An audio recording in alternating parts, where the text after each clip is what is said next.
Donc voilà, bismillah ar-Rahman ar-Rahim. On va commencer, continuer donc les séances par la séance numéro 2. Donc je l'ai subdivisé je l'ai un peu allégé, donc ça va aller de la diapo numéro 42 à la diapo numéro 68 du PowerPoint du cours qui sera disponible sur le site, et parce qu'il a été revu un peu 2020-2021 le cours.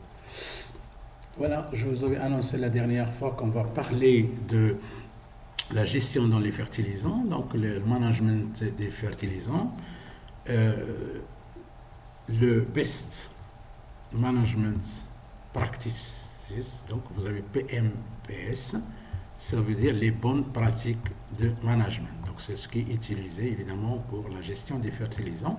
Donc il gère évidemment l'amélioration de l'efficience de l'azote, on va en parler tout à l'heure, de fertilisants de manière générale, mais c'est surtout donc la protection de l'environnement. Donc ce sont des pratiques pour réduire les nuisances ou protéger l'environnement, donc, et améliorer l'efficience de l'azote. Alors il faut savoir que dans l'agriculture moderne actuelle, on rallie plusieurs facteurs. Maintenant, c'est devenu de plus en plus, l'approche est de plus en plus scientifique, si vous voulez, moderne. Et on rallie les objectifs. Donc les objectifs de production, parmi lesquels il y a le rendement, la biomasse, l'économique et le commercial, l'impact des fertilisants sur la production. Est-ce que ce fertilisant, quel impact va-t-il avoir sur la production, pour le choisir? La demande en fertilisant, il faut la connaître, évidemment. Comme je l'avais dit la dernière fois, une culture de colza, ça demande beaucoup d'azote. Une culture de blé, c'est moins, donc c'est pas la même chose. L'efficience du fertilisant, donc je vais définir l'efficience tout à l'heure, vous allez la comprendre. La relation qu'il y a entre le fertilisant et le rendement, est-ce qu'il y a une relation entre les deux, est-ce que ça va améliorer la quantité, la qualité de la production. Il ne suffit pas d'avoir une production optimale au maximum, mais il faudrait aussi avoir une production de bonne qualité, qui a de la qualité. Dans ce cas, évidemment, l'impact du traitement sur la qualité, il sera donc étudié, du produit. Là, il faut tenir compte, il faut tenir compte de ça. Et enfin, c'est le plus important, c'est la protection de l'environnement. Quand il y a un excès de fertilisants, ça va donc occasionner la pollution des différents compartiments de l'environnement.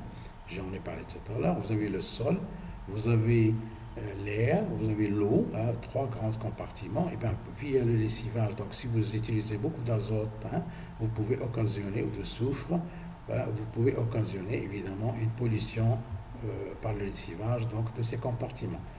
Mais aussi polluer l'air par les émanations donc, des NOx, de l'ammoniac, et du soufre. Donc il faut dans votre bonne pratique, dans le best management, donc il faudra tenir compte de tout ça pour avoir, si vous voulez, il y a une vision, donc il y a une stratégie, et on verra les stratégies après. Alors selon la FAO, la dose, donc la quantité exigée par la culture d'un fertilisant, elle est choisie, si vous voulez, on l'apporte pour obtenir un maximum de rendement, le potentiel de la culture. On le verra après. Donc, ce potentiel, il ne sera atteint que lorsqu'on n'a pas d'autres facteurs limitants. On dit la culture standard, on va en parler après. Donc, il n'y a pas d'autres facteurs limitants, tels que d'autres fertilisants. On a vu pour le colza, par exemple, apporter l'azote sans apporter le soufre, ça n'ira pas. Ou bien des facteurs environnementaux, tels que l'eau. S'il n'y a pas l'eau, s'il n'y a pas une bonne humidité, donc on ne va pas avoir un potentiel important, même si on apporte l'azote, par exemple, le fertilisant. De même, la température. Si votre espèce votre culture a besoin d'une certaine température, donc même si vous apportez les fertilisants, ça ne permettra pas d'atteindre le maximum de rendement, donc le potentiel, même si vous apportez le fertilisant.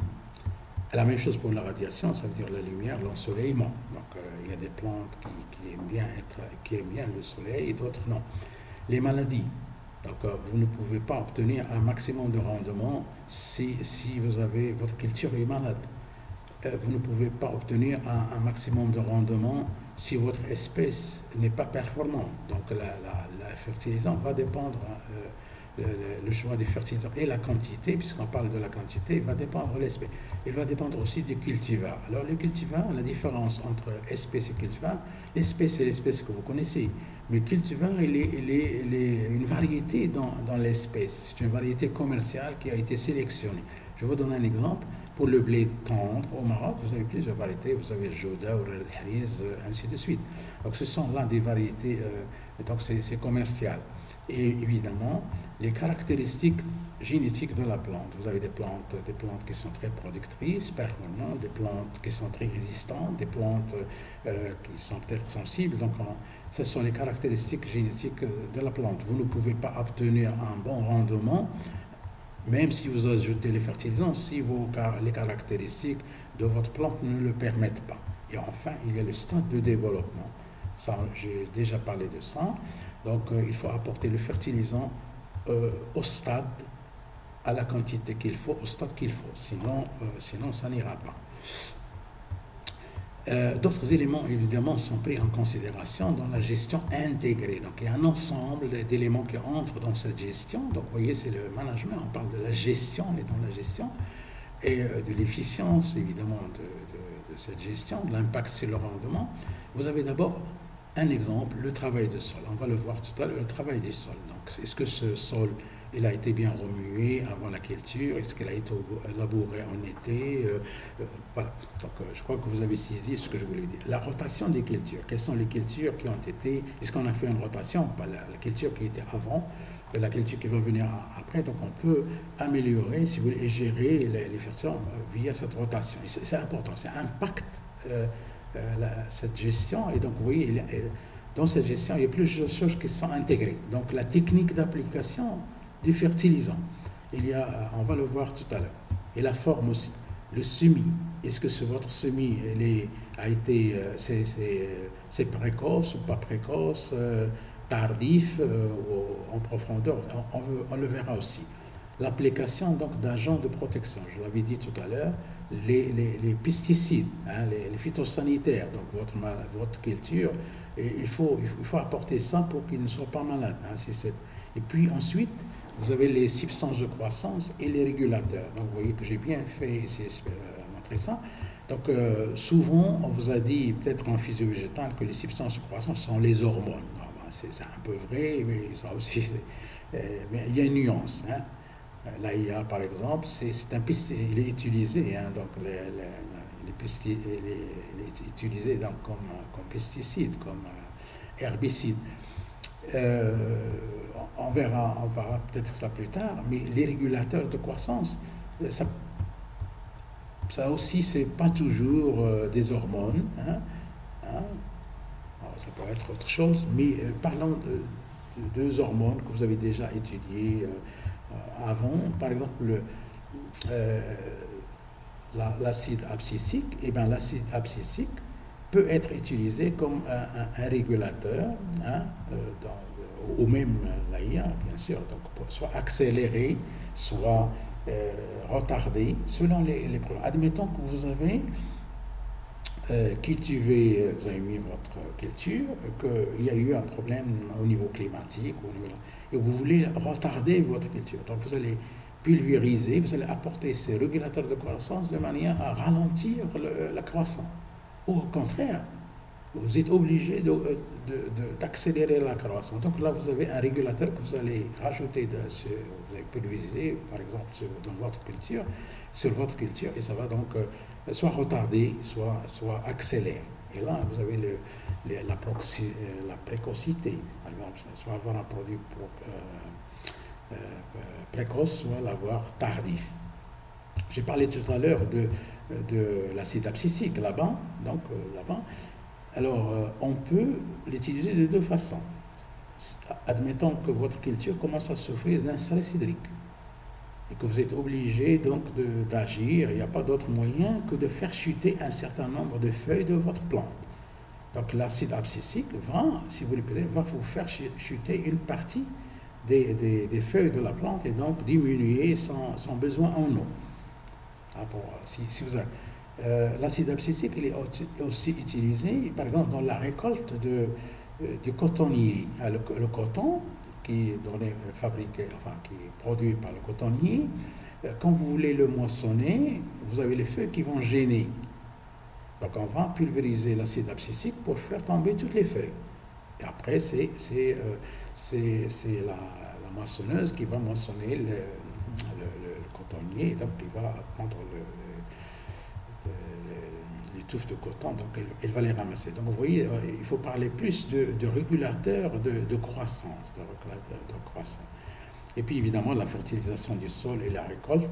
Alors il y a plusieurs modèles qui sont conçus pour cela, pour ces gestions. Et puis il y a aussi ce qu'on appelle le benchmark ou le benchmarking. Donc je vais en parler peut-être plus tard pour la productivité de l'eau, mais en fait c'est une comparaison de la performance puisqu'on parle de la gestion ici, et c'est rechercher une amélioration en repérant les défaillances de votre système et en développant les actions qui vont vous permettre d'obtenir ce qu'on avait dit, d'arriver à la performance dont on a parlé tout à l'heure, avoir un bon rendement, bonne qualité. Alors évidemment, on va comparer avec entre pays, entre régions, je ne sais pas, mais je reviendrai là-dessus, le benchmark, donc je reviendrai.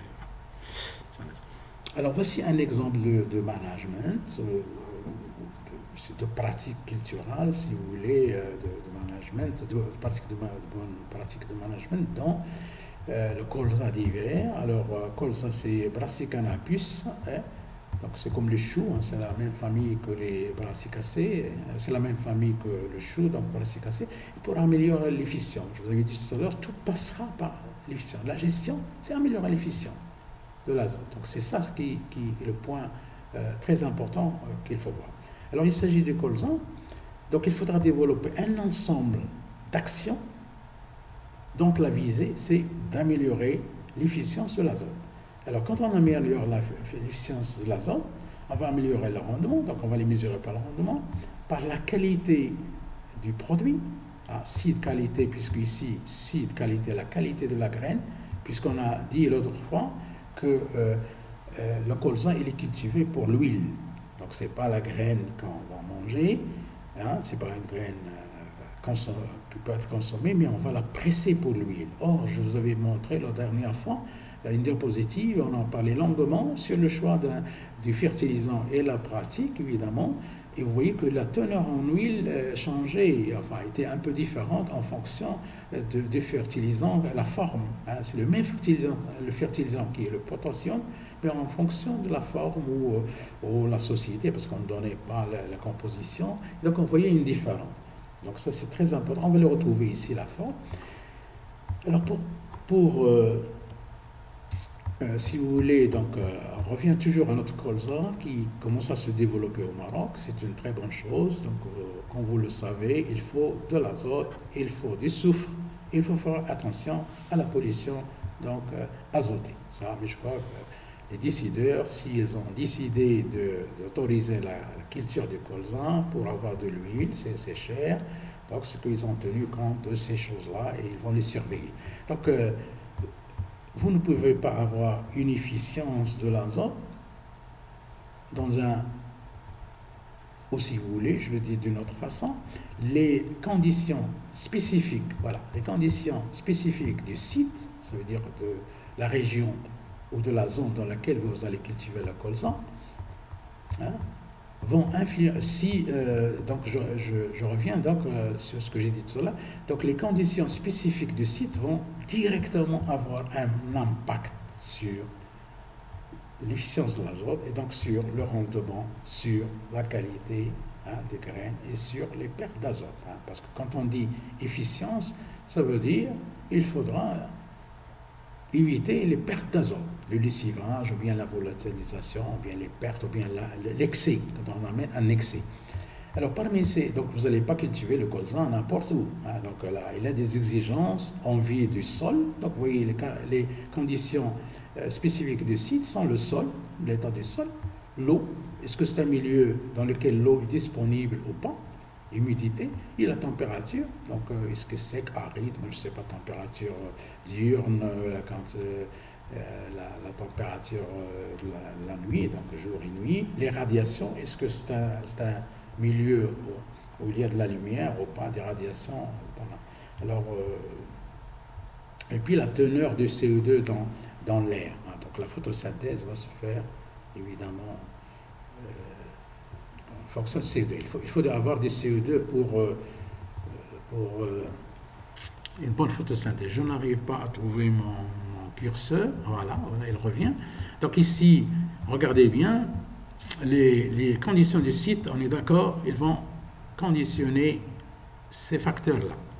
Donc ça ne sert à rien de mettre et de cultiver une plante dans une zone qui ne permettra pas, qui ne lui est pas adéquate. Donc il ne va pas vivre bien dedans et donc ça ne sert à rien. Deuxième, si vous voulez, deuxième impact, ou disons l'effet direct, c'est au niveau de la récolte qui va elle aussi influencer l'efficience de l'azote. Alors, une chose, je ne sais pas si vous l'avez remarqué tout de suite, c'est que le cultivar, le voilà, la variété. Par exemple, on a parlé tout à l'heure de Joda. Ici, il y a, je pense, à moins que je me trompe, il y a 240 cultivars. Il y en a plusieurs. Donc le cultivar peut jouer directement sur l'efficience. Donc si vous sélectionnez un cultivar, donc la biotechnologie entre dans ce schéma, la biotechnologie végétale, donc la sélection des variétés efficientes, on va le voir plus tard, est une clé pour l'efficience, améliorer le rendement et l'efficience de l'azote.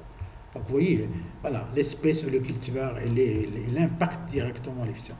Donc je ne vais pas m'attarder sur vous allez le voir sûrement, donc je ne vais pas parler de ça. Mais j'ai parlé tout à l'heure des cultures, la rotation, les cultures qui étaient avant. Previous crop, ça veut dire les cultures qui étaient avant. Donc vont influencer tout ce bagage-là qui va arriver, si vous voulez, à l'efficience.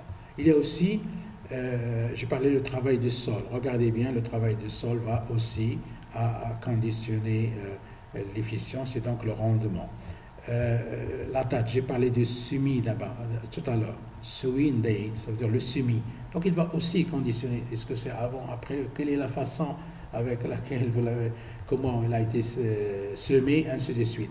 Donc ça va encore conditionner. Voilà, c'est un ensemble de choses. Donc vous ne pouvez pas améliorer l'efficience et le rendement si vous ne développez pas des actions qui vont vous permettre d'arriver à cette fin.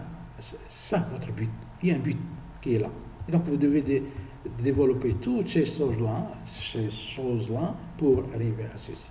Donc je pense, voilà, les plantes growth regulators, ça veut dire les facteurs de croissance ou les régulateurs de croissance, on en a parlé tout à l'heure, et la forme évidemment de l'azote, la gestion des résidus. Hein. Il y a les résidus, moi j'arrive à voir, ils sont là, hein, donc les résidus ils sont quelque part, donc il y a, moi j'arrive pas à le voir là, mais on va le voir peut-être sur le schéma avant, donc les résidus qui existaient avant, donc les previous cultures, voilà, voilà, ces cultures qui étaient avant, ils ont laissé évidemment des débris végétaux, et donc ils vont aussi il doit être aussi tenu en compte pour améliorer l'efficience. Je vous rappelle qu'il y a aussi ce problème qui est la perte de l'azote, donc l'environnement. Il y a la perte, ça coûte de l'argent, mais il y a aussi la perte, ça va aller soit dans l'eau, soit dans le sol, soit dans l'air.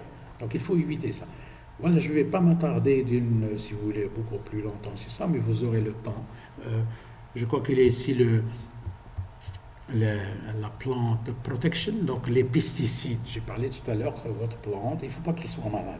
Donc là, vous allez ajouter les pesticides donc pour les traiter. Donc voilà, je pense que c'est clair, on ne va pas... et puis on a aussi la fertilisation du sol, voilà.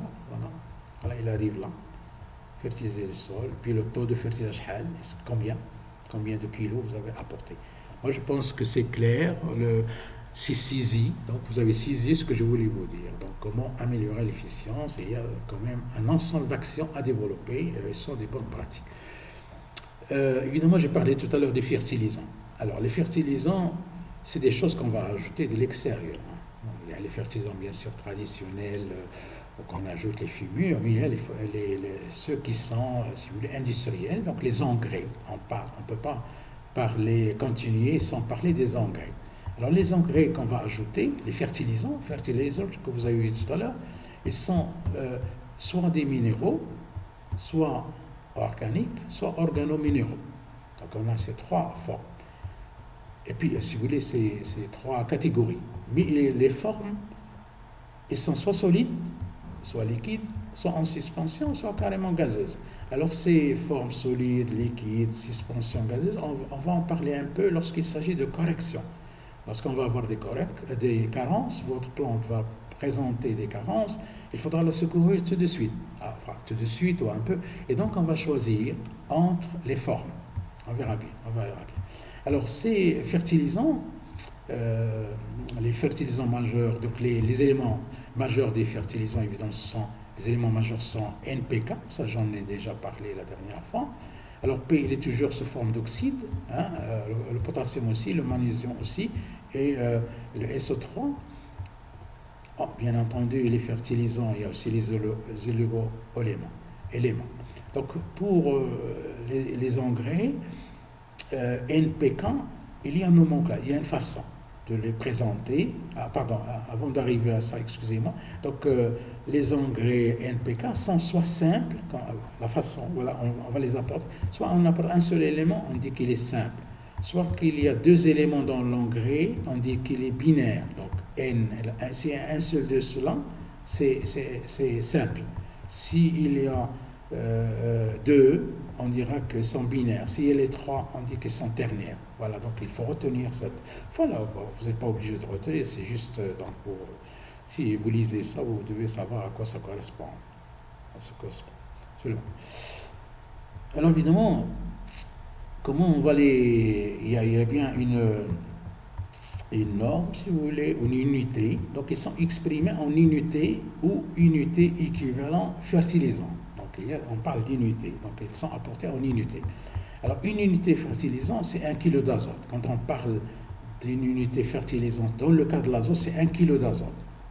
Quand on parle des autres, les oxydes, je l'ai dit tout à l'heure, K2, O, P2, O5, c'est une unité, c'est l'équivalent d'1 kg d'oxyde. Donc, une unité fertilisante ou unité équivalent fertilisante. Kilo d'oxyde.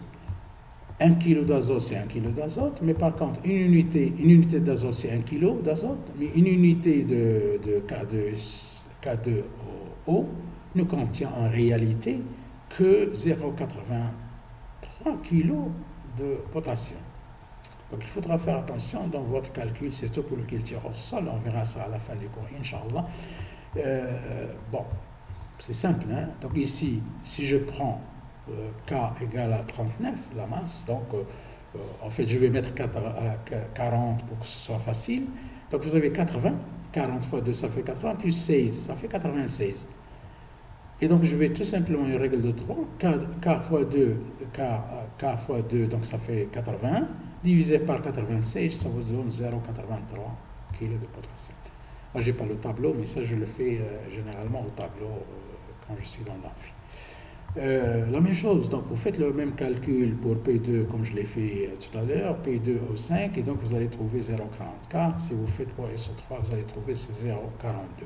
Alors maintenant, il y a l'expression, si vous voulez, il y a des lois, il y a des règles. Et donc la présentation sur le plan légal et commercial, elle est présentée sous cette façon-là. Donc je vous laisse lire le texte. NPK 18, 22, 12. Donc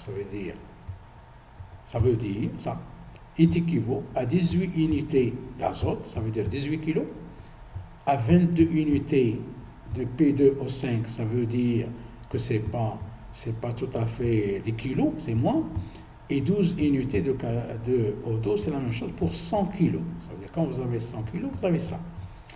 Ou bien il y a une autre expression que vous allez trouver sur les sacs de fertilisants. C'est par exemple, soit que vous avez ça, soit que vous pouvez avoir ça. Ça veut dire on va mettre les chiffres en fonction rapportés à l'azote. 1 kg, 18 kg, on va mettre 1. 22, c'est 22 divisé par 18, ça donne 1,2. Et 12 divisé par 18, ça donne 0,6. Autrement dit, une unité de fertilisant d'azote, 1 kg d'azote, 1,2 de, comment on appelle ça, K2, c'est P2O5 et puis 0,6 kg K2O. Moi, je crois que c'est clair, mais bon, c'est pas grave, on ne vous demandera pas ces choses-là. Donc, les engrais, quelques exemples, vous avez les engrais azotés, vous avez les engrais potassiques, vous avez les engrais phosphatés, vous avez les engrais soufrés. Bien entendu, vous avez les autres aussi, vous avez les oligo-éléments dont j'ai parlé. Alors voici, je vous donne que les engrais azotés les plus utilisés. C'est l'ammoninitrate, donc vous avez, c'est minéral. Donc vous avez l'ammonium et le nitrate, c'est très simple à retenir. Nitrate d'ammonium, ou bien ammoninitrate, on écrit ça comme ça, ammoninitrate. Ça c'est minéral. L'urée, vous l'avez déjà étudié, la fonction amine ici, donc c'est organique. Et puis vous avez un deuxième qui est très utilisé, c'est le sulfate d'ammonium. Tout à l'heure, j'ai marqué les émissions dans l'atmosphère, j'ai marqué, ou même dans le sol, j'ai marqué SO4, ou quelque chose comme ça, et ça provient de ça. Si vous apportez l'azote sous forme de sulfate d'ammoniac ou d'ammonium, donc vous allez, d'ammonium on dit, ou d'ammoniac, donc vous allez avoir une pollution soufrée, en plus de la pollution azotée. Vous allez avoir de l'azote qui va partir aussi dans l'atmosphère, vous allez avoir aussi de le soufre qui va partir dans l'atmosphère. L'engrais potassique, s'il y a un problème qu'on va avoir dans l'avenir, c'est le potassium. Il n'y en a pas beaucoup. Alors, le plus souvent, ce qui est apporté, c'est la potasse, K2O. Mais je vous avais parlé la dernière fois du KCl. Souvenez-vous, quand j'ai parlé de colza. J'ai pris l'exemple du chlorure de potassium, KCl, que vous avez aussi dans les laboratoires de biologie végétale, pas de problème. Et bien entendu, il y a aussi le sulfate de potassium. Voilà les plus utilisés. Alors les engrais phosphatés, il y en a beaucoup. Donc il y en a certains qui ont des noms commerciaux, donc phosphal. Donc j'ai mis des points pointillés là. Donc il y en a beaucoup. On va voir un exemple tout à l'heure. Et puis vous avez les engrais soufrés. Qui sont les plus utilisés sont les sulfates de calcium, comme vous le voyez, c'est minéral. Le sulfate d'ammonium, là aussi, donc vous voyez, c'est minéral. Le K2SO4 et puis le thiosulfate d'ammonium. Donc voilà comment. Donc des fois, on va apporter le sulfate et l'azote en même temps. Voilà les produits. Des fois, non.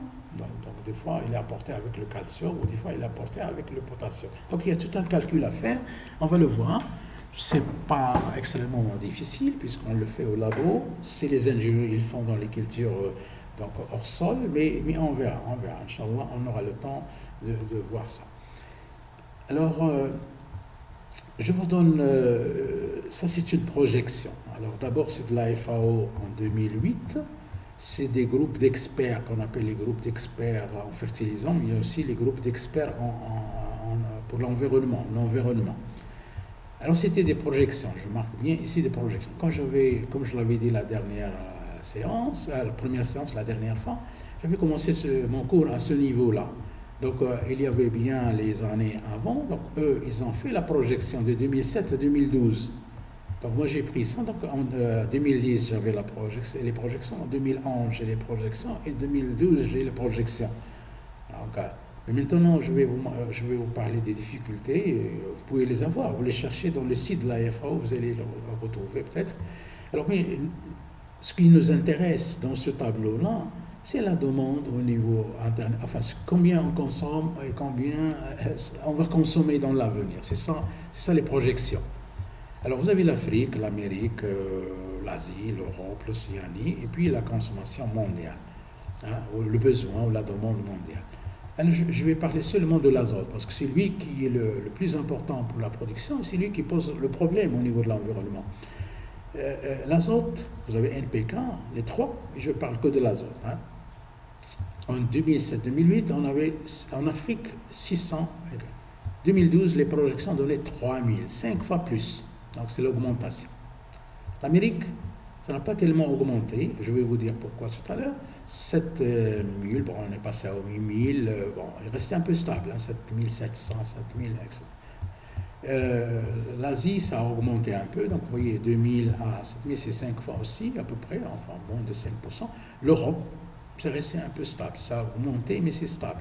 2500, 2700, 2800, 13000, ça n'augmente pas beaucoup. Et sur l'Afrique, ça a augmenté beaucoup. Et je vais en parler tout à l'heure. Au niveau mondial, vous voyez, on augmente, ça augmente tout le temps. 3000, 5000, 7000, 11000, 15000, et ça va augmenter, hein, je vais vous l'expliquer. Alors pourquoi on va se demander pourquoi au niveau Amérique, on n'a pas vu la ventilation des États-Unis, mais là aussi non plus, la France. Et pourquoi ça s'est stabilisé? C'est quand même assez important, mais c'est stabilisé. C'est parce que on a commencé à appliquer les bonnes pratiques de management de l'azote, le fameux PMPS, donc practices. Et puis on a commencé à sélectionner. Il y a des lois qui ont, il y a maintenant des pratiques culturelles, des méthodes, des technologies qui sont plus sophistiquées. On a sélectionné des cultivars. J'ai parlé tout à l'heure du colza, j'ai dit à peu près 240. Hein, vous le vérifiez. Hein, mais je prends le blé tendre, par exemple. Pour le blé tendre, au Maroc, je ne sais pas combien, mais sûrement moins de 40. Mais si vous prenez la France, c'est 800 cultivars de blé tendre. Et les Français ils sont des champions dans la consommation aussi bien du pain que de la fabrication des produits, si vous voulez, de la boulangerie, les brioches, les petits pains, les baguettes. Donc vous voyez, ils ont développé beaucoup de cultivars, de variétés. Donc 800, ça n'a rien à voir. Je ne connais pas exactement le nombre au Maroc, donc vous le cherchez. Et donc, vous voyez, donc, on a sélectionné des cultivars, il y a des règles maintenant de protection de l'environnement, il y a des bonnes pratiques, bref, vous allez comprendre à la fin du cours qu'est-ce qu'on a fait pour rallier, si vous voulez, la production, avoir une bonne production, avoir un potentiel maximal, mais en diminuant l'utilisation, en utilisant moins d'azote. C'est ça l'efficience. L'efficience, c'est utiliser des quantités raisonnables d'azote pour obtenir de bons rendements. Et c'est ça ce qui est important. Donc, je ne vais pas vous charger plus. C'est pour cela que j'ai scindé ma présentation, bien la séance en deux, parce qu'il y a beaucoup de choses à dire. Mais je pense que ça ne sera pas difficile pour vous avec ce que j'ai dit. Hein. Donc, il faudra chercher, il faudra donc être à jour et, si vous voulez, faire je ne sais pas, troisième cycle, les grandes écoles, et la recherche, évidemment, donc vous êtes obligé de... Alors, voilà la difficulté. Donc, le rapport de la FAO, il a donné ça pour le Maroc, hein, donc céréales. Donc, on voit ici que ce qui est consommé au Maroc, céréales 2006, c'était 43%, c'était les céréales, donc le blé, le maïs, orge, etc., suivi par les agrumes, les hawamid, donc les cultures sucrières, la canne à sucre, le betterave, et les cultures maraîchères, le khudrawat, donc oui, donc 32%. Et le reste c'est 25%. Mais sauf que le problème maintenant, il semble, voilà la remarque, actualité, donc 2021, il semble qu'actuellement la consommation de l'azote par les céréales, ici, a diminué, hein, mais les chiffres ne sont pas disponibles. Donc ça, c'est un journal que j'ai consulté qui dit ça. Et on n'a pas encore. Mais il donne un peu, il est avéré, et c'est avéré qu'il y a une diminution. Il dit pourquoi? Parce qu'évidemment, il y a la sélection, ça va de soi, mais il y a le bourg, c'est cultivé dans les zones où il n'y a pas d'eau. Donc vous voyez, bon, uniquement la pluie. Bon, il y a aussi donc vous regardez ce journal, je ne vous donnerai pas, mais je vous le dirai après. Donc vous le trouverez, disons, sur les sites internet. Et vous allez voir les raisons. Il donne les raisons. Il y a peut-être aussi un peu d'abandon, si vous voulez, les agriculteurs, ils vont aller vers les maraîchères. La tomate, c'est beaucoup plus rentable que le blé. Ça, je vous le dirai après lorsque je vais parler de l'eau. Hein. Donc, voilà une première réponse, ou esquisse de réponse. Si vous voulez, c'est quand même assez intéressant d'avoir ce schéma-là, mais bon, voilà l'actualisation que j'avais faite l'année dernière pour camarades qui ont suivi ce cours. En 2007, pour le Maroc, la consommation était de 500 000 tonnes, hein, sur l'économiste, pour, disons, la consommation en agriculture de fertilisants pour le Maroc. Mais cet article que j'ai lu en journal, il dit que lui, il rapporte aussi 500 000, parce qu'il n'a pas les chiffres. Il parle de 500 000. Mais l'objectif du Maroc, et c'est ça ce qui est intéressant, c'est d'arriver à 2 millions. Donc, tenez-vous bien, là, on va utiliser de plus en plus d'engrais, et il faudra donc faire de plus en plus attention à l'environnement. Donc, je crois que ça y est maintenant, vous êtes dans le bain. Pour la consommation mondiale en 2018 était de 200 millions. Donc, si vous voulez, estimation par la FAO.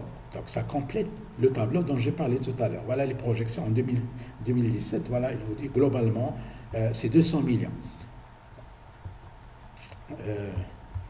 Pour le Maroc, en 2002, il y avait en moyenne, on mettait 65 kg par hectare. En 2016, c'est passé, ça n'a pas augmenté beaucoup, vous allez me dire.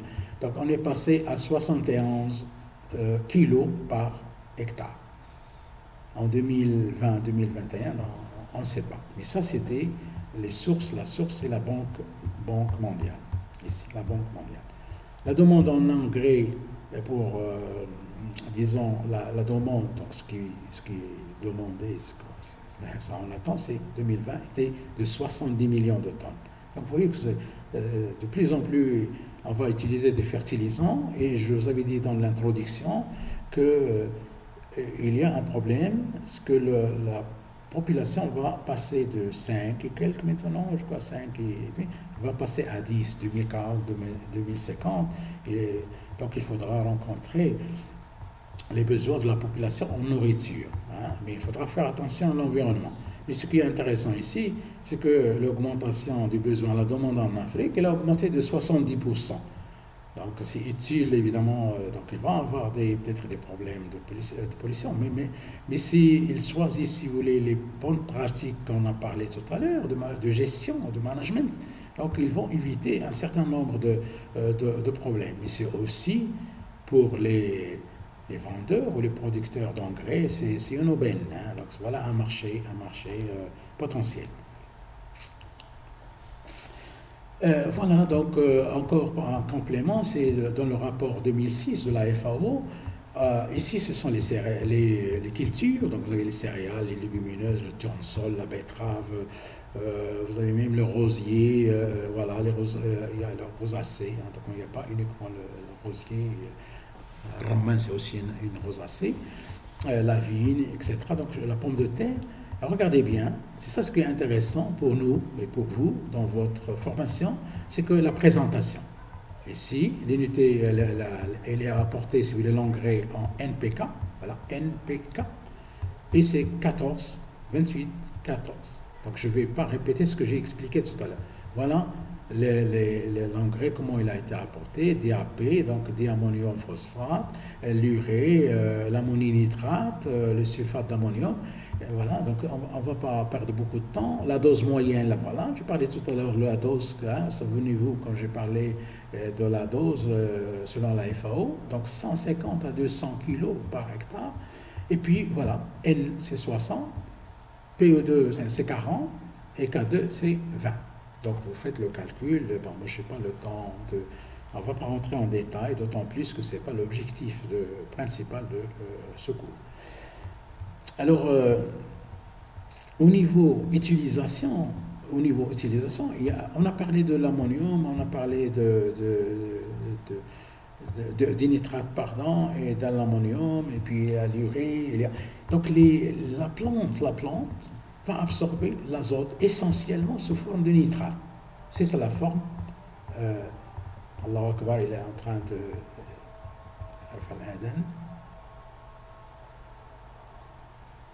voilà, on va continuer. Donc les nitrates et dans certaines mesures l'ammonium. Donc le plus utilisé par la plante, c'est les nitrates. La majorité des plantes utilisent les nitrates. Un peu l'ammonium. Ce sont les arbres, par exemple, qui utilisent un peu plus l'ammonium. C'est des préférences. Donc moi je ne vais pas entrer dans détail, vous l'avez là. Alors vous l'avez peut-être vu en physiologie, mais je le rappelle. Donc pour l'ammonium, les nitrates, ils sont médiés au niveau membranaire par des transporteurs. Ça, j'ai signalé l'autre fois le soufre, et j'ai dit que ça entre dans les groupements thiol, et j'ai marqué transporteur. Donc si vous avez des carences dans le soufre, vous pouvez avoir des problèmes dans les transporteurs. Donc votre nitrate ou votre ammonium ne sera pas absorbé par la plante. Et si vous voulez, une action ou un axe de recherche, j'ai parlé tout à l'heure du cultivar, et bien on peut, si le cultivar, par exemple, il a des problèmes à absorber, il n'est pas efficient dans l'absorption, et bien on va jouer sur ça pour améliorer sa possibilité donc d'absorber, quel que soit l'élément. Alors là, il faut connaître, ce sont des protéines, donc ce sont des enzymes, ça fonctionne comme des enzymes. Donc nitrate, donc il y a les transporteurs de nitrate et il y a les transporteurs d'ammonium. Et il y en a deux. Donc voilà, j'ai parlé protéines, donc la biochimie, on est dans la biochimie. Et donc, qui dit biochimie, transporteur, enzyme, parle de la concentration, parle de l'affinité Km. Vous aurez dans le cours, quelque part, c'est écrit le Km. Alors, vous le trouverez et on va en parler. Donc, il y a des transporteurs qui ont une affinité plus élevée, high, affinity transport system. Donc là, il est fonctionnel pour les faibles concentrations et elle est très, très active, donc vous avez la courbe de Michaelis-Menten. Et puis, système de transport à faible affinité, c'est le KM, si vous voulez, et les grands, donc on va le voir, c'est inversé. Donc quand on dit affinité grande, le KM est petit. Quand on dit affinité élevée, le KM, affinité faible, le KM élevé. Et donc je reviendrai sur ça pour ne pas vous encombrer. Donc je reviendrai sur ça, sûrement. Mais sachez bien que on peut sélectionner au niveau de améliorer l'absorption. Et l'absorption, on peut l'améliorer de plusieurs façons. Mais une façon, c'est la sélection variétale. On peut l'améliorer de plusieurs façons. Tout à l'heure, on a parlé des résidus. Lorsqu'on va gérer l'azote, donc n'oubliez pas qu'on a un problème, il ne faudra pas polluer l'environnement, à quel que soit sinon on va s'autodétruire. Il y a une réglementation. Bon, voilà. Et puis, produire plus. Alors, comment il faut faire? Donc, il faudra connaître, si vous voulez, quand on va ajouter, je fais un rappel, quand on va ajouter l'azote, il faut ajouter la forme la plus assimilable, l'apporter en quantité suffisante, mais pour le stade déterminé, parce qu'on a vu que dans les courbes avant, par exemple, dans certaines expériences, les articles que j'ai présentés, qu'à partir de 80, par exemple, ça n'augmentait pas. Le rendement n'augmentait pas. Tout va aller dans le sol, la pollution, ainsi de suite. Donc, il faudra donc améliorer l'efficience. Une action, si vous voulez, c'est d'améliorer le cultivar, par exemple. On l'a déjà dit, avoir un efficient pour apporter moins d'azote au qui va l'utiliser d'une manière plus efficiente. Deux, connaître le résidu qu'il y a dans le sol. Donc si vous avez déjà de l'azote dans le sol, il faudra tenir compte. Mais ce n'est pas facile. Vous allez voir, je vais présenter des thèses qui sont faites en France sur ce problème-là. Donc il faudra les connaître, essayer de les estimer. Alors pour cela, il faut savoir, j'ai parlé de la phase dans laquelle gazeuse, j'ai parlé de micro-organismes. Voilà, plein de micro-organismes ici qui vont fonctionner. J'ai parlé de turnover, vous allez le voir, il faut regarder les diapos qui étaient avant. Et regardez bien, donc vous avez, il y en a, peut-être que vous connaissez tous ces micro-organismes, peut-être que vous ne les connaissez pas. Nitrobactère, je crois que vous l'avez déjà vu, azotobactère, nitrosomonas, donc il y a une petite erreur ici dans ce schéma, c'est pas grave. Et regardez bien, donc de toute façon, le végétal, la plante qui nous intéresse, soit qu'il va assimiler l'azote sous la forme la plus... Voilà, ici il n'y a que les nitrates. Donc il va venir là, ça va être, il y a tout un schéma, je vais dire un mot, je crois que vous avez déjà vu le cycle en microbiologie, et donc ce qui va entrer dans la plante, je l'avais dit tout à l'heure, soit les nitrates, soit l'ammonium. Mais il y a de loin, les plantes préfèrent les nitrates. Donc c'est pour cela que vous avez les nitrates ici. Et puis vous avez la deuxième façon, c'est la fixation biologique de l'azote. Ça j'en ai déjà. Donc vous avez deux façons. Pourquoi? On peut avoir un peu de retombées, mais ce n'est pas énorme donc, sur la plante. Alors les résidus, quand ce plan, les résidus qui vont rester dans le sol, ils seront dégradés, si vous voulez, je parlais tout à l'heure du management, la gestion des résidus. Vous allez voir, on commence à aller loin, en profondeur. Donc vous avez tout un ensemble de micro-organismes qui vont, si vous voulez, détruire, dégrader les résidus végétaux, résidus animaux pour vous produire de l'ammoniac. Et vous avez la nitrification, évidemment, qui va vous permettre d'avoir soit les NO2 qui vont donner les N, soit les nitrobactères qui vont vous transformer, oxyder, donc NO2 en NO3. Voilà. Donc voilà, maintenant vous savez, si vous avez, admettons que vous avez, ce sont des micro-organismes, ce sont des micro-organismes. Vous concevez facilement que si vous avez un problème dans le sol, un pesticide, il peut tuer certains micro-organismes, donc vous allez biaiser ce fonctionnement, vous allez avoir des problèmes. Un métal lourd peut avoir l'abaissement de la température, peut avoir un problème. Beaucoup d'eau peut avoir. Donc vous voyez que ces micro-organismes, pour fonctionner, il faut qu'il y ait les conditions optimales. C'est la raison pour laquelle il y avait le sol avant. Il n'y a pas uniquement ça, mais c'est une des raisons pour laquelle on a parlé de l'état du sol dans le schéma qui était avant. Donc je ne vais pas vous remplir la tête par ces choses, donc il faut être beaucoup plus pratique et surtout comprendre les objectifs. Donc un rappel des différentes réactions, si vous voulez, impliquées dans la minéralisation, parce qu'il s'agit bien de la minéralisation. Ce n'est pas l'engrais. L'engrais, je l'apporte sous la forme assimilable. Là, c'est la minéralisation de ce qui existait dans le sol. Ça, donc les résidus. Et il y a la fixation, pour la fixation d'azote, vous avez deux procédés, soit biologique, ça j'en ai parlé tout à l'heure, j'ai dit qu'il faut des molybdènes, soit le chimique. Alors chimique, c'est le processus ou le procédé de Haber-Bosch, c'est une réaction purement chimique qui est faite à des réactions à une haute température, donc ça fixe l'azote évidemment, disons les H+ sur l'azote, donc à haute température, pour former l'ammoniac NH3. L'ammoniac, évidemment, on peut fabriquer d'engrais azotés, on peut fabriquer les détergents, etc. Donc je ne rentre pas dans le détail. Mais ce qui nous intéresse le plus, c'est la fixation biologique. Là, voilà. Et je vous avais dit que ça aussi, ça va dépendre des micro-organismes qui sont dans le sol, la symbiose qui est au niveau racinaire, donc la rhizosphère. Donc il ne faut pas polluer votre sol, parce que sinon, oui, s'il y a la salinité par exemple, beaucoup de C, ça va créer un problème. Donc il faut protéger votre sol. Hein. Il faut essayer de veiller à l'environnement. Et bon, vous avez les réactions de nitrification, c'est en complément tout à l'heure de ce que vous avez vu, le fameux schéma.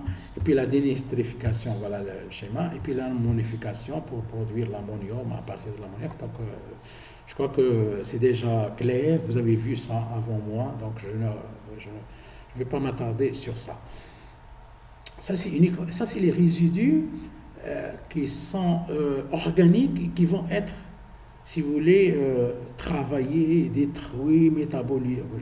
C'est faux ce que je dis, c'est pas métabolisé, mais disons dégradés par les micro-organismes pour vous donner les formes assimilables de l'azote, NO3 par exemple. Mais vous avez aussi de l'azote minéral qui va rester dans le sol. Là, il s'agit là de l'azote minéral. Hein? Donc, ce n'est pas de l'azote organique qui va être, si vous voulez, travaillé au niveau du sol pour reproduire. Là. Donc, voilà un exemple. Vous allez ajouter les engrais. Ça, il s'agit d'engrais. Donc, vous l'ajoutez de l'extérieur au niveau du sol. Alors qu'avant, ce n'était pas ça. Pas. Donc, ici, vous avez la dose d'engrais apportés. Donc, 80, 100, 200, 240 et kilo d'azote par hectare. Et puis les reliquats, ce qui reste au niveau du sol, ce que la plante n'a pas prélevé, ce qui était en plus. Parce qu'il n'y a pas le management, la gestion, non, il n'y en a pas. Théoriquement, vous voyez que plus la dose augmente, plus ce qui reste dans le sol augmente. Vous allez avoir beaucoup d'azote qui va rester dans le sol. C'est la pollution, c'est quelque chose dont il faut tenir compte pour n'apporter que ce qui reste. Donc, si la plante elle a besoin de 120 et que dans l'azote minéral qui est resté dans le sol, vous avez 60, les bonnes pratiques de management ou la gestion de l'azote vous impose en fait de tenir compte de ces 60. Vous n'apportez que 60 qui restent. Il faut les connaître, vous allez me dire, il faut quand même les connaître, hein, il faut les mesurer. Là, c'est théoriquement, ça a été fait, mais en 3 irrigations, ça c'est sec, c'est sec ou irrigué, bon, on va voir l'irrigation après. Voilà ce qui a été observé réellement, ça c'est dans une culture de maïs, c'est de maïs. Alors ici, en pratique, eh ben, on a vu quand même, pour ces irrigations, si vous voulez, pour le sec, ça augmente. Hein, vous voyez, ça a augmenté. Mais prenons ce cas-là. Donc, quand vous ajoutez 60 kilos, hein, ça c'est ce qui a été observé réellement.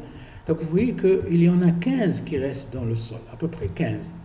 Mais après, lorsque les concentrations, le taux, la dose apportée, elle a augmenté, vous voyez que ça a augmenté. Là. Vous apportez 220, ce qui vous reste, c'est 60 kilos dans le sol. Vous voyez, donc plus ou moins. Et on a vu la courbe, et on va en parler, c'est toujours un plateau, c'est un modèle linéaire à plateau, et donc au-delà de certaines doses, ça n'augmente pas. Donc ça va vous polluer si tu perds là.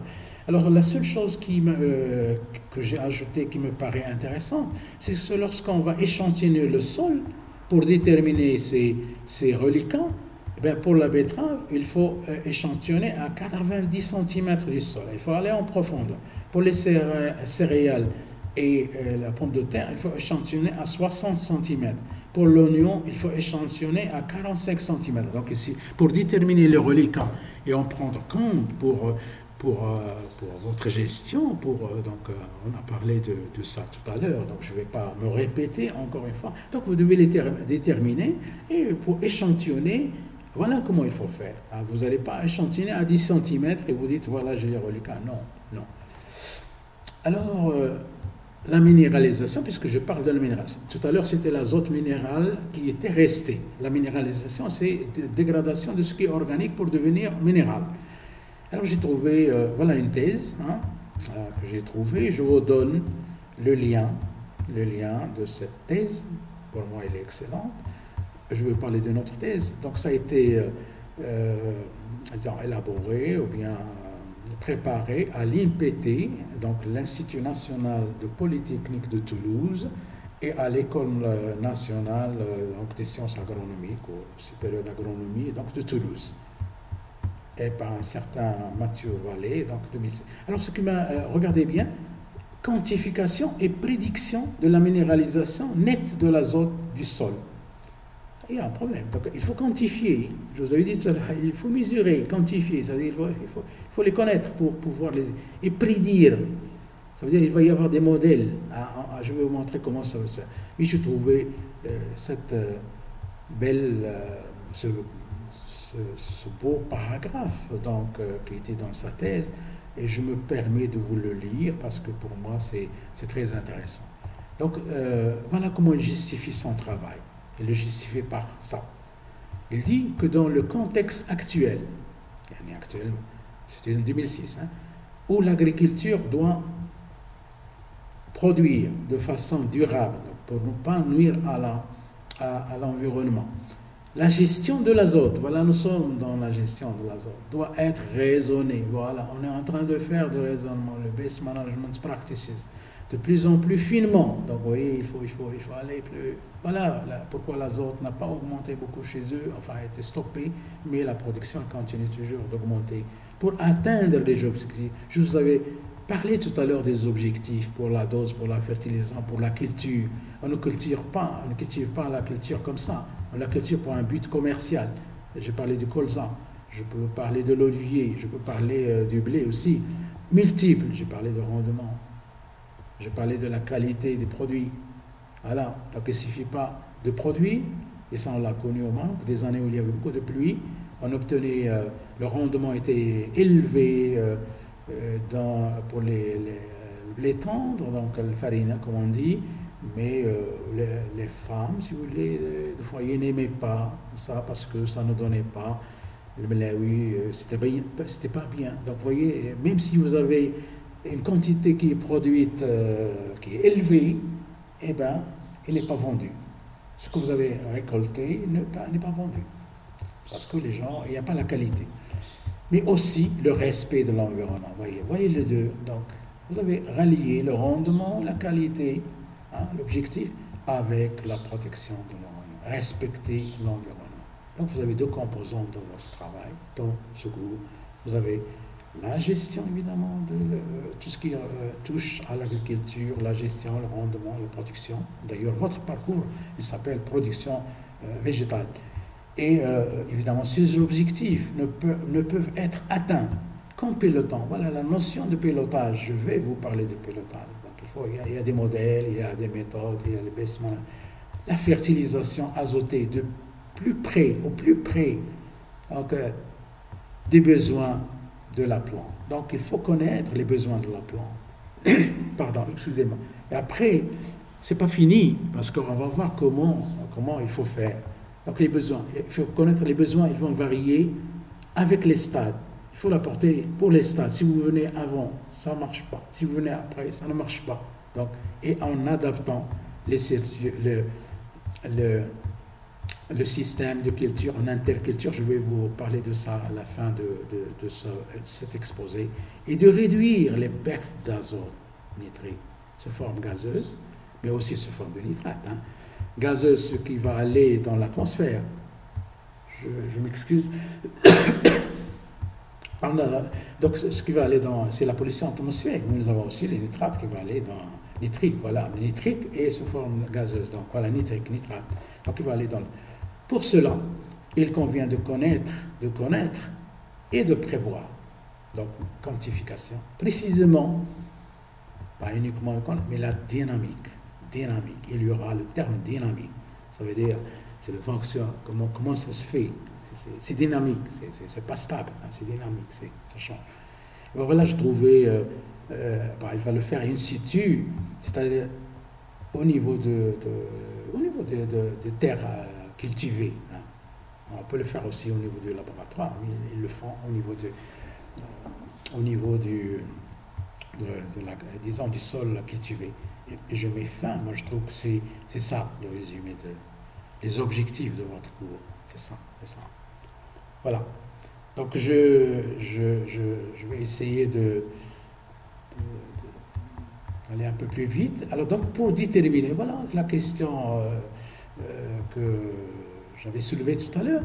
Il faudra d'abord, pour déterminer l'apport en fertilisant, vous devez connaître, excusez-moi, donc on touche, voilà, il faudra évaluer cette chose-là. Besoin, c'est le besoin de votre culture. L'offre, c'est ce que vous donne le sol. Donc il faudra déterminer soit des reliquats, soit quelque chose qui est les résidus, évidemment, qui seront travaillés par les micro-organismes. De toute façon, il faut voir ce qui est dans le sol. Le sol, il va vous offrir quelque chose, il va vous donner, il va vous apporter un peu d'azote. Et connaissant le besoin de votre culture, si vous cultivez un blé ou un comme ça, c'est pas la même chose. Donc il y a un besoin, il y a un besoin.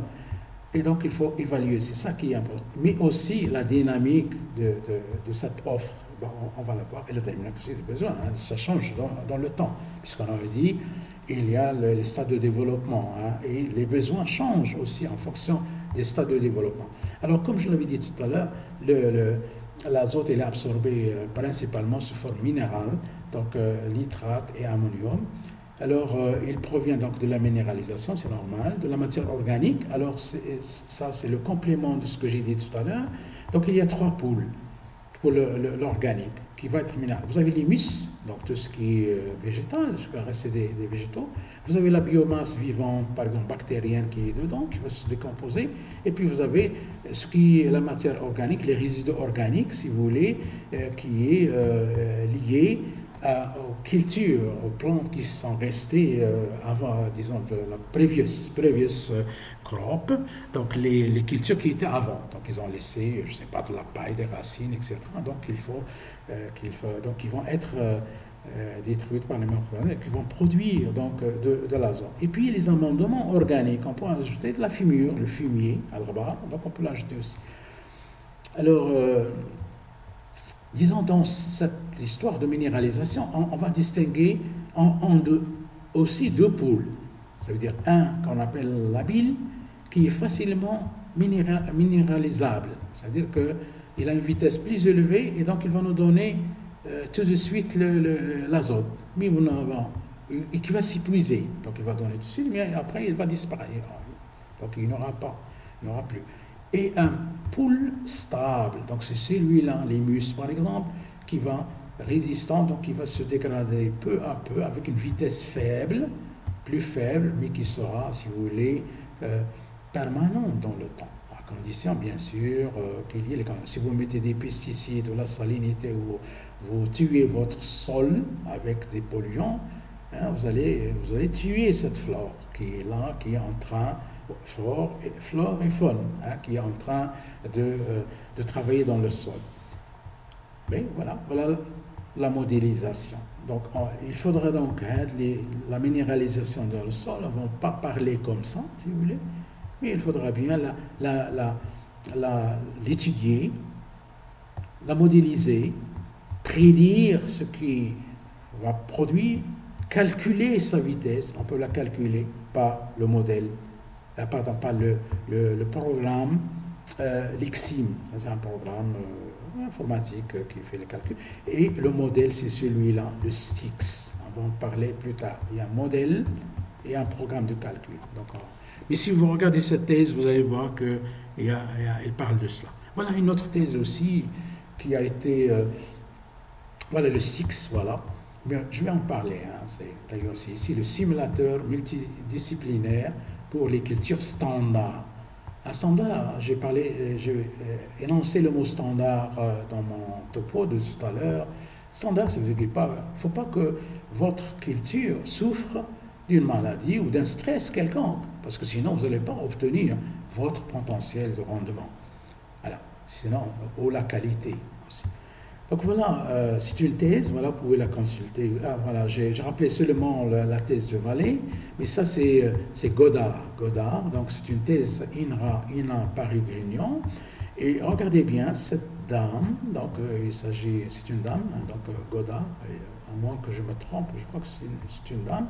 Et donc il a travaillé, si vous voulez, sur la minéralisation au niveau du sol et il a modélisé, il a calculé les vitesses. Mais qu'est-ce qui est important dans ce schéma? Il complète ce que vous avez déjà vu avant.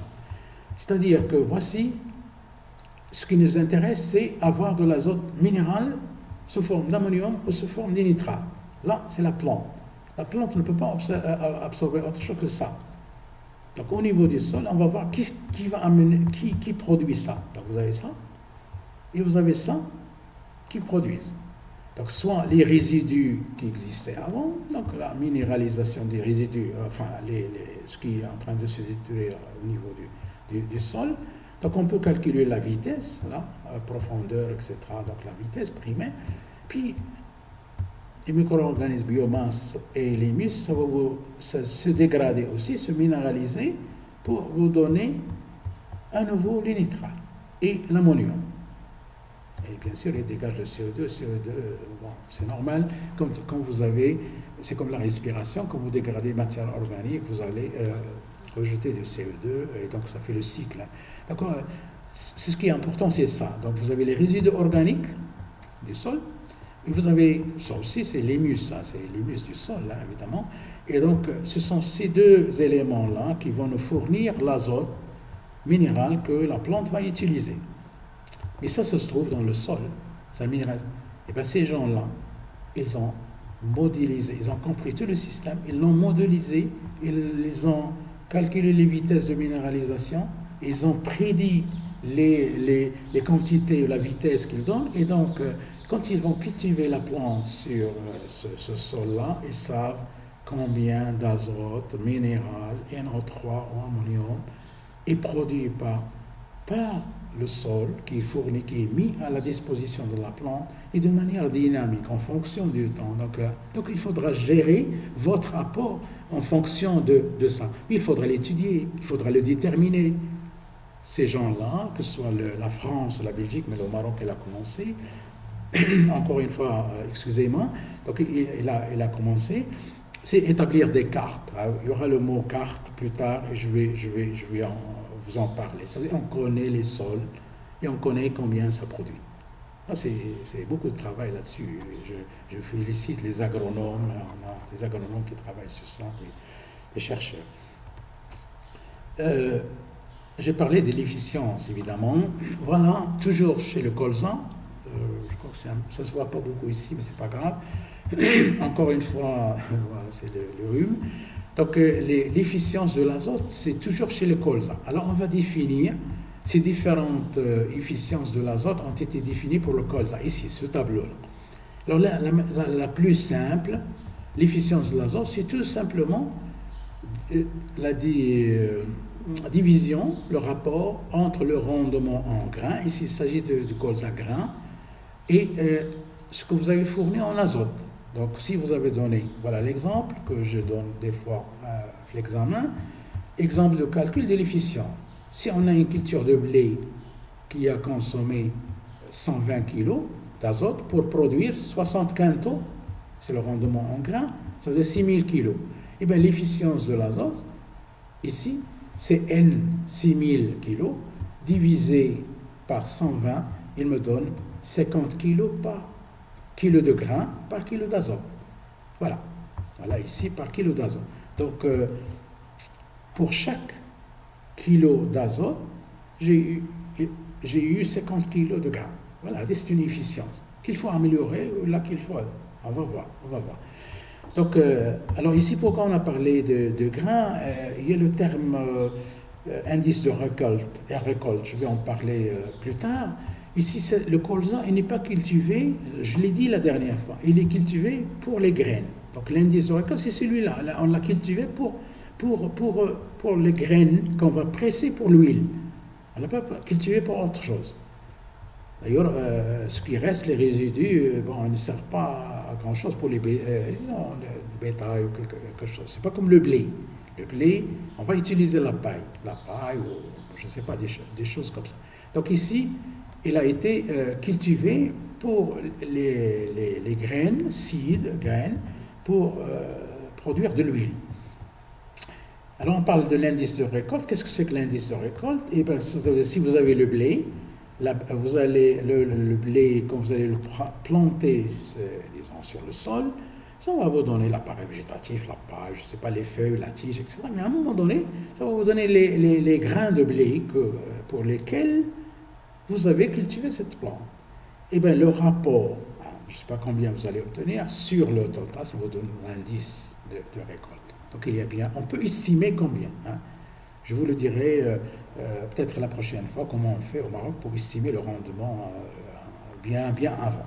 Mais pour l'instant, donc vous avez d'autres, voilà la manière la plus simple. Donc il faut améliorer l'efficience. Qu'est-ce que ça veut dire? Ça veut dire essayer soit de garder la même production, soit de l'augmenter tout en apportant moins. Ou au moins garder la même quantité et produire plus. Donc vous allez avoir recours à ce que j'ai présenté avant de cette hauteur-là sur le colza. Donc il faut développer un ensemble d'actions qui vont vous permettre d'arriver à l'efficience, puisque je l'avais mis à la fin. Donc l'efficience, c'est ça notre objectif qui est là. Donc ça revient à améliorer l'efficience. Alors ici, vous avez d'autres définitions, je vais revenir là-dessus peut-être plus tard, le temps. Donc vous pouvez aussi calculer l'efficience de l'absorption, N-uptake, parce qu'on peut améliorer, comme je l'avais dit, l'absorption, soit via les conditions, la gestion évidemment, ou le travail du sol, soit via la sélection de cultivars N-efficients. Donc ici, on peut calculer, on peut voir est-ce que c'est efficient ou pas.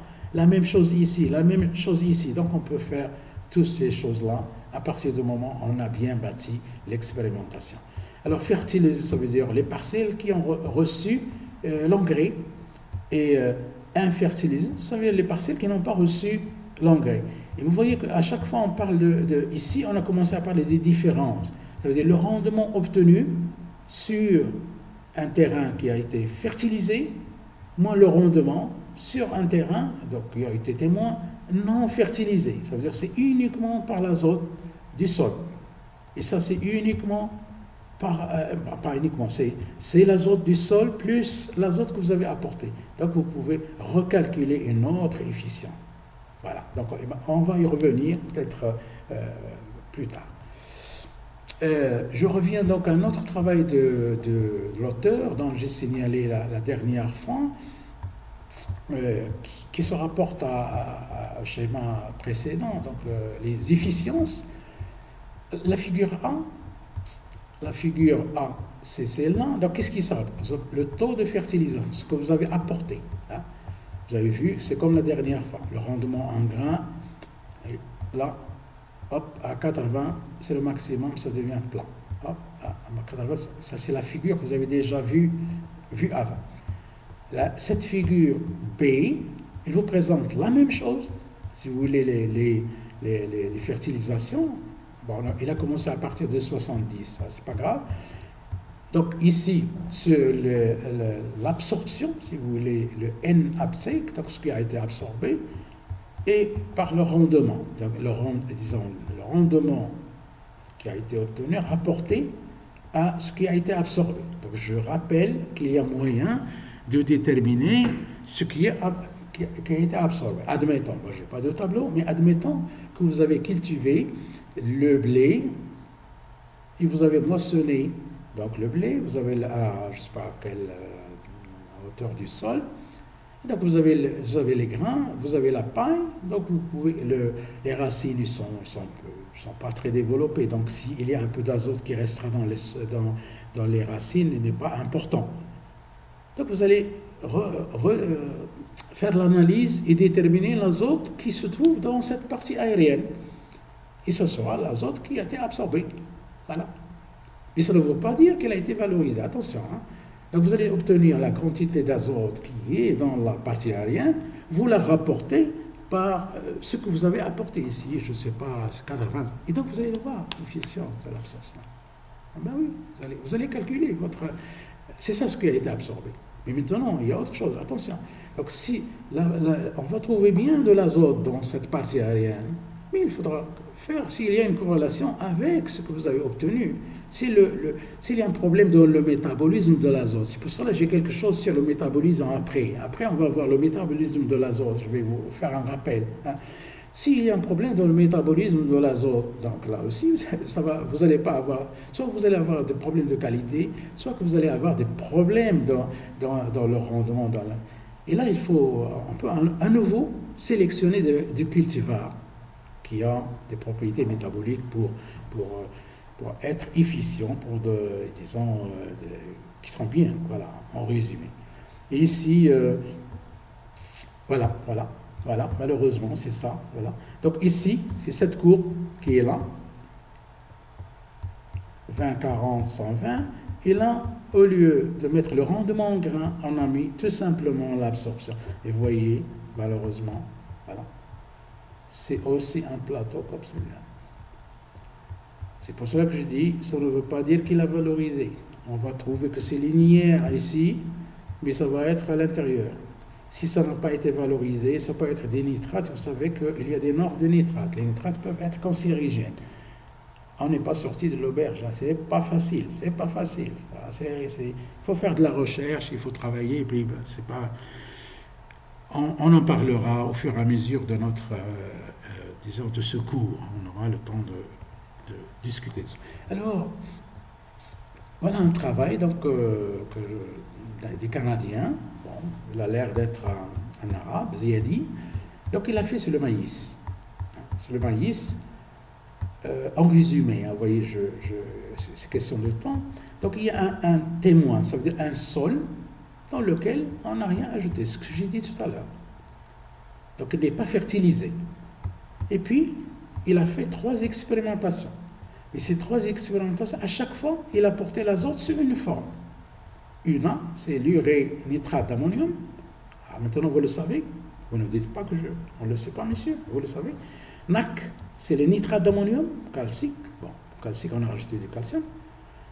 2700, vous ne dites pas que vous ne savez pas. Et puis, nitrate d'ammonium, vous le savez. L'hydroxyde d'ammonium, je ne l'ai pas présenté, mais ça existe aussi. Donc, regardez bien. Il a cultivé donc le rendement, vous le savez maintenant. C'est tout simplement ce qu'on a, le nombre de tonnes par hectare qu'on a le maïs, les grains de maïs qu'on a obtenus. Voilà. Ici, c'est la dose, les kilos qu'il a apportés, kilos d'azote par hectare, fertilisation. Pardon. Donc, ici, il n'a rien apporté, mais il a obtenu 5,8 tonnes par hectare. D'où ça vient? Ça vient du sol. C'est ce qu'il y a dans le sol. Le sol, il a permis 5,8 tonnes. Un rendement sans qu'on ajoute rien du tout. On a mesuré l'azote qu'il y a dedans. On a trouvé qu'il a prélevé 87 kg d'azote qu'il y a dans la partie aérienne. Bon, récupération ici, on ne met pas puisque on n'a pas apporté de l'extérieur. Mais regardez, lorsqu'il a ajouté une à 100 kg d'azote par hectare, il a obtenu 8,9. Donc ça a augmenté. Très bien. Mais le prélèvement, regardez bien, il est seulement de 152. D'accord? Faites la différence. Malheureusement, chaque fois, il y a des gens qui frappent sur la porte. Donc, des 152, faites la différence. Vous allez voir que la différence va vous amener à dire que ce qu'a prélevé la plante, c'est seulement 65. 65 plus 87, ça vous donne 140, 152. Ce que vous avez retrouvé dans la plante. Or, 87, ça c'est un peu hypothétique, hein, parce qu'il y a de la dynamique. J'attends un peu que vous soyez vraiment bien, avoir les compétences pour parler des choses un peu plus profondes ou approfondies. Et donc, en réalité, il y a 100 moins 165, donc ça fait 35 kilos qui sont restés dans le sol. Et voilà le problème. Mais ça va encore empirer. Lorsqu'il est monté à 150, mais il n'a pas amélioré le rendement. Il n'a pas amené améliorer le prélèvement. Il est seulement 150. Là, on peut avoir un problème de cultivar s'il n'absorbe pas. Attention, là, on peut agir à ce niveau-là, soit les conditions, je ne sais pas s'il fait froid ou s'il y a un micro, j'en sais rien, mais on peut améliorer l'efficience de l'absorption au niveau du cultivar. Mais regardez bien, hein, en termes de pourcentage, le prélèvement n'était que de 45. Donc ce qui restait dans le sol est encore plus grand. Vous voyez, donc, voilà. Quand il monte au niveau à 200, il n'améliore pas non plus. Hein. Il obtient toujours le même rendement. C'est le plateau. Mais le prélèvement non plus, il n'a pas augmenté. Il a probablement eu un problème au niveau du cultivar, moi je ne sais pas. Le prélèvement, en pourcentage, il n'est que de 37%. Voilà, donc je vais aller rapidement là. Autrement dit, logiquement, il devait s'arrêter à 100 kg. Il ne doit pas aller plus loin puisque ça n'améliore rien. Ça va plus occasionner un problème de pollution. Donc il faut s'arrêter.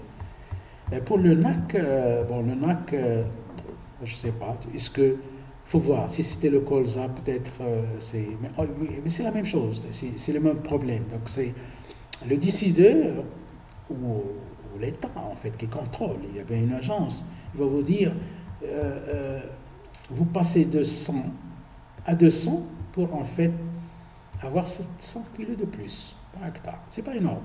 Oui, voilà, vous êtes en train de ne casser les pieds puisque vous nous laissez beaucoup d'azote dans le sol. Regardez bien. Ou peut-être il est parti aussi dans l'atmosphère. Hein. Vous voyez, et il obtient la même chose là, en termes de prélèvement. Vous voyez, il n'a pas amélioré.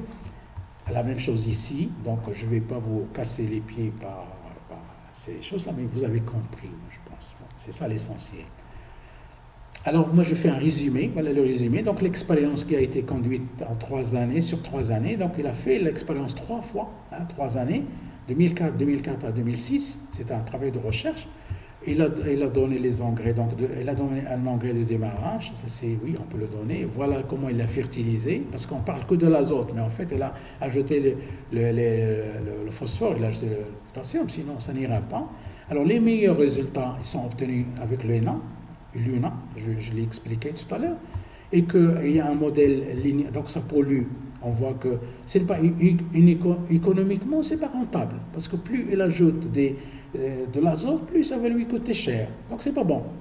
Donc, de point de vue gestion économique, enfin commerciale, je sais pas, les rentes, bénéfices, ressources engagées, parce qu'en termes d'économie, hein, l'efficience, c'est tout simplement le rapport entre les résultats obtenus et ce qui a été engagé. Les résultats obtenus, le rendement, et ce qui a été engagé, par exemple l'azote. Mais supposons que vous avez engagé de l'argent, là vous allez avoir un prix de revient. Vous avez engagé, je ne sais pas, 10 000 dirhams, et vous avez obtenu 50 euros. Donc là, il faut faire le rapport, et vous allez voir l'efficience de votre dirham. Un dirham, est-ce qu'il vous a apporté 2 ou 3, ou au contraire, il ne vous a pas apporté? Bon, ça c'est l'économie. Donc, voilà. C'est pas rentable, c'est bête de le faire. Et en plus, il pollue l'environnement. Alors là, je crois que ni l'État, ni les associations, ni la population ne va accepter un tel gaspillage et un tel préjudice à l'environnement, puisque je vous avais dit, la thèse, le monsieur, j'ai bien aimé ce qu'il a écrit, le respect de l'environnement. Notre vie, elle dépend, notre avenir, elle dépend de la protection de notre environnement.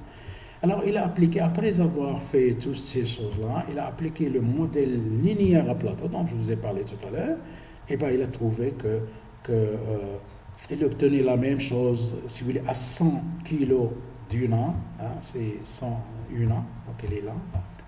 Pour UNA, il obtient, ce qu'il obtient avec 124 kg pour le NAC ou 120 kg de HA, il obtient à 100 kg pour le NAC. Pour l'UNA, pardon. Donc il n'a qu'à s'arrêter là, c'est pas la peine d'aller. Donc il n'est plus question. Voilà pourquoi les Européens et les Américains, pour revenir au tableau de projection, pourquoi l'azote n'augmentait pas, l'utilisation de l'azote n'augmentait pas d'une manière exponentielle? C'est parce qu'on a commencé à gérer, on fait de la gestion. Hein, c'est la gestion de l'azote, c'est ça qui a permis si vous voulez, de diminuer l'apport, d'augmenter la... Mais il y a plusieurs volets. Il y a la gestion, bien sûr, mais qui passe aussi par les méthodes biotechnologiques, biotechnologie végétale, donc génétique, pour améliorer l'amélioration des plantes, donc améliorer les cultivars de plus en plus performants. Et c'est pour cela que j'ai parlé de benchmark, mais je vais le rappeler plus tard. Alors, ça ne doit pas vous effrayer, ce tableau, ça ne doit pas vous effrayer. J'ai parlé tout à l'heure de gestion, j'ai parlé de stratégie. Stratégie, en fait, c'est une vision. Donc, vous avez une vision, mais vous avez des actions à développer pour arriver, des moyens pour arriver à votre but, Alors, c'est pour l'azote. Et voilà, il vous donne quelles sont les choses qui affectent l'efficience de l'azote. En fait, il s'agit de l'efficience de l'azote qui affecte la gestion intégrée. Ça. Donc, qui dit, je viens de le dire. Donc, il y a un but. Aim, donc votre but. La mesure, c'est l'action que vous allez développer. Donc, la première action qu'il faut voir, c'est crop rotation. J'ai parlé tout à l'heure de la rotation des cultures. Ça va vous augmenter l'absorption de l'azote et l'utilisation de l'azote du sol et du filtre. Donc, vous allez apporter moins et ça va augmenter encore, si vous voulez, l'efficience. Donc, je vais aller un peu rapidement. J'aurai l'occasion d'en parler. Deuxième chose, j'ai parlé tout à l'heure du cultivar. C'est l'amélioration. Si vous améliorez, vous allez améliorer l'utilisation de l'azote et l'absorption et l'efficience, tout ce que vous voulez, et diminuer la pollution. Donc, le cultivar, c'est une pièce maîtresse dans la chose. Mais vous avez autre chose. Vous avez la rotation. Ce qui a été cultivé avant, ce qui a été... Mais les ancêtres, nos ancêtres, ils le savaient bien. Quand ils cultivaient du blé, après, ils cultivaient soit une légumineuse, fait vos petits pois, soit qu'ils laissaient jachère pour qu'il y ait la destruction, que le sol se reconstitue, destruction de résidus, etc. Donc, pour avoir de l'azote. Ils n'en rajoutaient pas beaucoup d'azote, ou pas du tout. Et, estimation, accurate prediction of filters. Donc, il faut accurate, ça veut dire le besoin, actuel, il faut le déterminer et l'estimer pour de la plante. Donc, on va utiliser des N-tests ou des sensors, je vais vous le montrer après. Donc, des détecteurs, on peut les utiliser pour gérer. On va le voir. On va le voir. C'est pour cela que je ne saurais pas mettre plus de temps. La forme du fertilisant que vous avez apporté à chaque fois, ça vaut avoidance of N losses caused by specific. Donc, ici, si la forme, le choix, etc., ça va vous permettre d'éviter. Avoidance, ça veut dire éviter les pertes de l'azote. Voilà l'environnement, donc là, pour protéger. Les techniques, le timing. Le timing, ça veut dire toquite, l'horaire, la date. Quand vous allez appliquer, il faut l'apporter. Voilà, ça va vous permettre de réduire les pertes d'azote. Donc, l'apporter par rapport, bien sûr, au début de la saison, beginning. Donc, ici, la technique d'application. Comment vous allez faire? Surface, bon, on va le voir après. Là, vous avez quelque chose de plus intéressant dont je vais vous parler, puisque je pense que maintenant, l'environnement, elle est dans votre tête. C'est un de vos soucis, je pense. Si j'arrive à le faire, à l'inculquer dans votre tête, ce que j'ai réussi dans cette mission-là. Et donc, les couvertures, les cultures de couverture, ou bien les cultures intercalaires, ça va vous augmenter l'absorption, ça va comment dirais-je, management des résidus. Bon, je vais aller un peu rapidement, mais cultivation, soil cultivation, ça veut dire le travail du sol, le timing, la profondeur, je vais parler de ça, l'incorporation of straw, le semi-direct, nos ancêtres, là, ils labouraient le sol avec la paille qui restait pour que ça rentre dans le sol, pour qu'il soit dégradé, pour donner de l'azote, des sels minéraux pour la culture qui va être, les plantes qui vont être plantées dans ce sol-là. C'est ce qu'on appelle le management of crop residue, c'est-à-dire la gestion des résidus de culture. Et j'ai parlé de ça tout à l'heure. Donc je reviens à cette histoire de crop, donc les cultures de couverture et les cultures intercalaires. Et bien voilà, les voilà. Ici, il s'agit bien de l'agriculture de conservation. Ça veut dire qu'on n'ajoute rien, on essaie de garder l'environnement propre, on essaie d'avoir un bon rendement tout en évitant d'apporter de l'azote en quantité nuisible. Alors là, il s'agit donc voilà, culture de couverture et intercalaire. Sur votre tableau, c'est couverture crops, je n'ai pas mis S, mais c'est pas grave, and intercropping, culture intercalaire. Ici, je vous cite seulement deux cultures, mais intercalaire, je vous dirai un petit mot. Donc, culture de couverture, ici, on a mis de la moutarde avec l'orge. Alors pourquoi? Parce que la moutarde, ça va être un engrais vert et c'est désinfectant. La moutarde, c'est comme le colza, les choux, etc. Donc les glycosénates vont chasser, évidemment, ils vont tuer des insectes, ils vont les chasser, mais les résidus, évidemment, ça va aider pour l'azote. On aura moins d'azote à apporter, donc c'est un engrais vert, ça va rester comme. Alors ce qu'il faut faire, c'est qu'on fait un décalage, de manière à ce que lorsqu'on va récolter, regardez-les peut-être là déjà en épi, donc lorsqu'on va récolter l'orge, le colza n'a pas encore fleuri. Pardon, la moutarde, c'est la même chose. Parce que si on laisse qu'il fleurisse, là, il va nous produire des graines, et donc ça va devenir de mauvaises herbes pour notre culture. Donc il faut seulement. Voilà, c'est une maîtrise. On le maîtrise. Deuxième exemple, le pois autrichien. Vous savez que le petit pois, c'est des légumineuses. Donc si vous le mettez, vous pouvez le semer avec l'avoine, le khortal, ou avec le radis huileux qui produit de l'huile. Donc voilà. Alors les cultures intercalaires, c'est à peu près la même chose. Vous pouvez avoir, par exemple, des bandes. Des bandes, ça, on le fait au Maroc. Vous avez des bandes de blé, par exemple, une bande de lobia, je ne sais pas, l'haricot, ainsi de suite. Vous alternez. Donc c'est aussi bien. On le fait souvent pour les arbres, quand on a de l'olivier, ou je ne sais pas, ou les agrumes. Donc on cultive, il y a une orangée